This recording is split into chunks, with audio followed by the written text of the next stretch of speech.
Every year, the United States spends over $1 trillion on its military. That's more than the next 10 countries. Combined, they say it's the cost of freedom. But is it? Or are we funding something else? Something far more uncomfortable?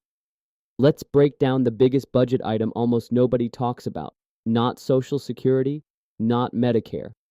I'm talking about the Pentagon, the one part of the government that has never passed an audit. In this video, we're going deep into the trillion-dollar question. Is this about defense or domination? Since World War II, the U.S. military budget has steadily grown. Through the Cold War, the War on Terror, and now a new era of great power rivalry. But here's the twist. Every time the war ends, the budget doesn't shrink. It just shifts. New threats are named, new weapons are ordered, and the taxpayer keeps paying. Okay, so where does the $1 trillion actually go? Over 50% of discretionary federal spending now goes to the military. A big chunk goes to private contractors, companies with billions in government deals. But did you know that 6 of the top 10 recipients of federal dollars aren't hospitals or schools? They're defense firms? The U.S. has over 750 military bases in more than 80 countries.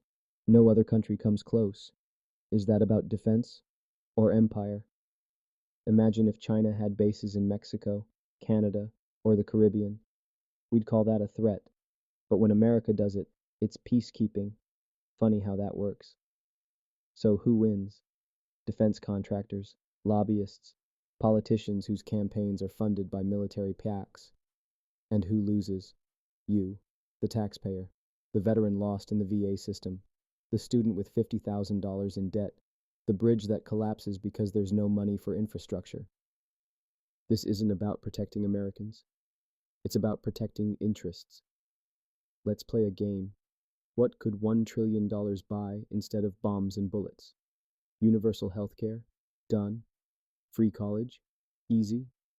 Eradicate homelessness? Twice. Fight climate change? At scale. Build a national high-speed rail? Absolutely. It's not a budget issue, it's a priority issue. Let's be honest. How many of these wars actually made you freer? Did invading Iraq secure your freedom to vote? Did drone strikes in Yemen protect your right to protest? Or is freedom just a word slapped on a check to justify everything? American flags overlaid with war footage. Quotes from veterans questioning war justifications. News clips of wars, coups, and regime changes. We call ourselves a democracy.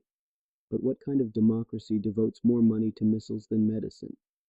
What kind of democracy exports war and imports excuses? Are we the land of the free, or the headquarters of a global empire we pretend doesn't exist? Washington, D.C. monuments dissolving into military hardware. Close-up of Constitution juxtaposed with footage of military occupations. So now you know, the trillion-dollar military budget isn't just a number, it's a mirror. It shows us what we value and what we're willing to sacrifice. The next time someone says freedom isn't free, ask them who's paying and who's getting rich.